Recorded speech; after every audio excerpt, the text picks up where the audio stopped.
Hello? Oh, yeah. Can you hear me? Yes, I can. Hello? Is this Mrs. Dorothy Letterman? That's right, Dorothy. Yes, it is. Who's this? Are you the mother of David Letterman who does Late Night on NBC? Imagine spending years clawing your way up through smoky comedy clubs, rejection letters, and second-rate gigs, and then finally, you get the call. You're booked on The Tonight Show. You walk out under those lights, the audience is warm, Johnny's smiling, and for 5 minutes, the whole country is watching you. And you nail it. Every joke lands. Every pause hits perfectly. Johnny waves you over to the couch, and in that single gesture, your entire life changes. Now imagine that same man, the one who launched your career, who told America you were somebody worth watching, deciding one day that you no longer exist.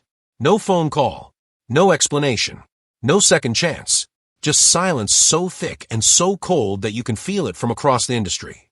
Producers stop calling. Bookers suddenly have no openings. Other shows look the other way because they know if Johnny is done with you, the smart money says they should be too.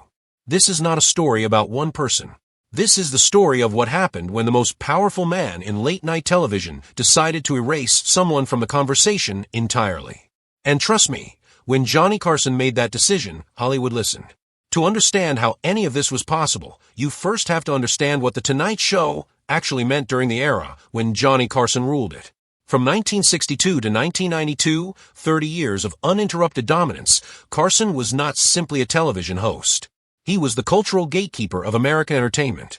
There was no social media to build a following. There was no streaming platform where you could drop a special and wake up famous. There was no algorithm deciding who got seen. There was Johnny. Every night, somewhere between 10 and 15 million Americans sat down, turned on their televisions, and gave him their full attention. This was the last thing they watched before going to sleep. He was practically a fixture in their bedrooms, their living rooms, their late-night routines. And because of that intimacy, his endorsement carried a weight that is genuinely difficult to overstate today. When a young comedian finished their set, and Johnny laughed that real laugh, not the polite chuckle, but the one where he leaned back and slapped the desk, that comedian's phone started ringing the very next morning. When Johnny waved you over from the stage to the guest chair beside his desk, television historians would later call it the Carson wave, because that single gesture meant you had arrived. Not just on television. In America. The flip side of that power was just as absolute. Carson had spent 3 decades building relationships with network executives, studio heads, talent agents, and booking managers across the entire industry. His circle was enormous, his influence ran deep, and his opinion carried real professional consequences for anyone who found themselves on the wrong end of it. Nobody wanted to step on Carson's toes, because stepping on Carson's toes meant risking your own access to the most-watched show on late-night television. And so when Carson went cold on someone, when that invisible wall went up and invitations stopped coming, the ripple effect moved fast and moved wide. It wasn't a conspiracy. It wasn't organized. It was simply the natural result of an industry full of people who all understood the same unspoken rule. If the king has cut you off, you don't make a move until you know why. No story about Carson's banishments carries more weight or more tragedy than the one involving Joan Rivers. Because this wasn't a stranger who crossed him. This was someone he genuinely believed in, someone he championed before the industry gave her a second glance, and someone whose absence from his life clearly hurt him even as he refused to acknowledge it. When Joan Rivers first walked onto The Tonight Show stage in the early 1960s, she was 31 years old and had already been told by multiple industry figures that she was remarkably washed up. She was a female comedian at a time when that combination of words barely registered as a career path. The clubs were difficult. The road was grinding. The money was inconsistent, and the industry's appetite for women in stand-up comedy was, to put it generously, limited. Carson changed all of that with one night and one sentence. After she finished her set, he looked directly into the camera and told the country that they were going to be hearing a lot from this woman. Coming from Johnny Carson, that sentence was not a prediction. It was a proclamation. Overnight, the calls started coming. Doors that had been firmly shut began to swing open. Joan Rivers went from struggling comedian to national name in what felt like the span of a single evening. Carson did not stop there. He brought her back repeatedly, gave her the kind of repeated exposure that turned a promising comedian into a genuine star, and eventually trusted her enough to serve as his permanent guest host on nights when he was away. For Joan, it was everything. She has spoken in interviews about what his mentorship meant to her, describing him as the single most important figure in her entire career, and the first powerful man in show business who truly believed she deserved to be there. Which is exactly why what happened in 1986 cut so deeply and ended so completely. Fox Network, which was brand new at the time and hungry for bold programming, came to Joan Rivers with an offer she could not find a reason to refuse. They wanted her to host her own late-night show, which would have made her the first woman in television history to host a major late-night program. It was groundbreaking. It was historic. And it came at a moment when Joan had been quietly looking around at NBC's plans for The Tonight Show post-Carson and had arrived at the uncomfortable conclusion that her name was nowhere in those plans. Whatever loyalty she had built, whatever trust she thought she had earned, was not translating into a future at the network that had made her famous. She took the Fox deal. And in doing so, she made the single mistake that Carson apparently found unforgivable. She did not tell him first. He found out through other people, through the industry grapevine, which meant that every person in between heard about it before he did. For a man who valued loyalty and control as deeply as Carson did, this felt like a betrayal of the most personal kind. The fact that Joan went to a competing network was one thing. The fact that she did not come to him first was something else entirely. When Joan called to explain, he hung up. She wrote letters. He did not respond. She reached out through mutual friends and colleagues over the years. The silence held. For nearly 2 decades, from the moment she signed that Fox contract until the day he died in 2005, Johnny Carson never spoke to Joan Rivers again. She talked about it in interview after interview with the kind of raw honesty that made it clear the wound never fully healed. She described writing to him every year, hoping that time would soften whatever it was that had broken between them. She talked about what she would have said if he had ever picked up the phone. And when he passed away, she cried. She said not only because the world had lost someone remarkable, but because the door had finally, permanently closed on any chance of reconciliation. The apology she had been rehearsing for 19 years was never going to be delivered. The industry noticed everything. Hosts who appeared on Joan's Fox show found themselves in awkward territory with Carson's team. Her name quietly disappeared from retrospectives about The Tonight Show. For years, her contributions were talked around rather than talked about. She had been written out of a history she helped create. Not every falling out with Carson began in deep friendship. Some started in the casual camaraderie of show business, the kind that feels solid until someone makes a move that the other person interprets as competitive. Wayne Newton and Johnny Carson occupied different kingdoms but moved in overlapping circles. Carson ruled late-night television from Burbank, while Newton was practically the unofficial emperor of Las Vegas, performing to packed houses with a kind of showmanship that was all his own. When Newton appeared on The Tonight Show, the dynamic worked. There was mutual respect, public warmth, the easy chemistry of two entertainers who knew how to handle themselves in front of an audience. Then Newton made a business decision that Carson took personally. In the early 1980s, Newton outbid Carson for partial ownership of the Aladdin Hotel in Las Vegas. From Newton's perspective, this was a straightforward real estate and entertainment investment. He wanted stake in a venue, he competed for it, and he won. There was no malice in it, and no personal message intended. Carson received it differently. Whether it was genuine wounded pride or simply the competitive instinct of a man who is not accustomed to losing to someone in his own social circle, the response came through the medium Carson controlled most completely, his microphone. Night after night, he began weaving jokes about Newton into his monologues. These were not affectionate ribbing in the tradition of celebrity roasting. They were pointed, personal, and consistent enough that people inside the industry took notice. Newton tolerated it for a while, and then he stopped tolerating it. He reportedly went directly to NBC studios, walked backstage without an appointment, and confronted Carson face to face. The exact exchange between them has been described differently by different sources over the years, but the outcome was consistent across every account. The joke stopped, and so did the relationship.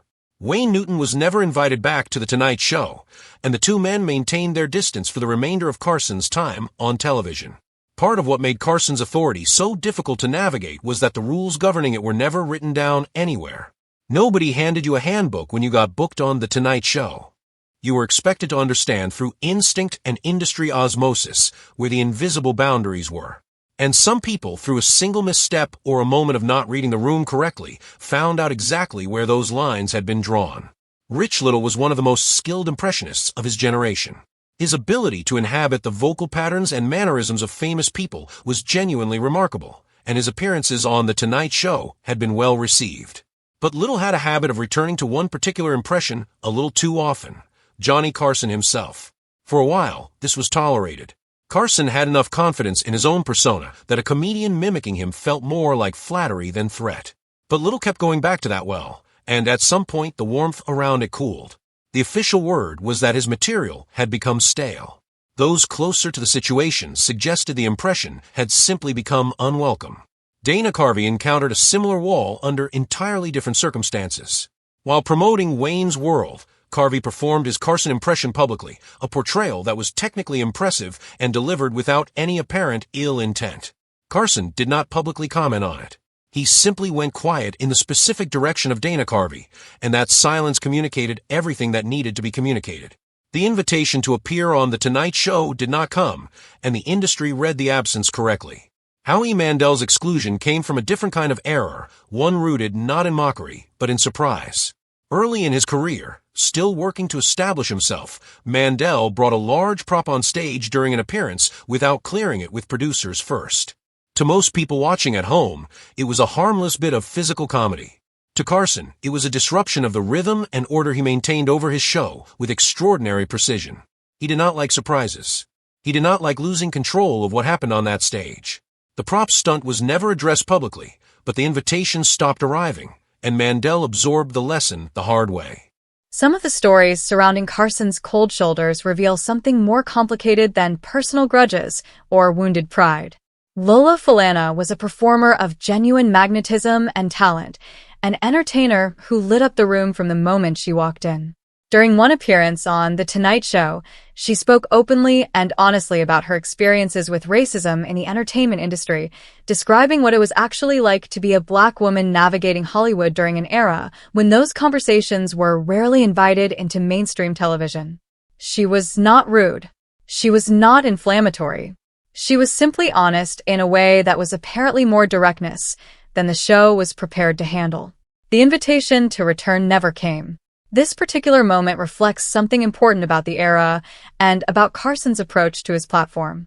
For all his cultural influence and genuine comedic intelligence, he was also a man who had built his empire on broad appeal, on keeping the country comfortable rather than challenged. Certain conversations, no matter how legitimate or important, were not part of the programming he was building. And when a guest introduced one of those conversations anyway, the response was silence rather than engagement.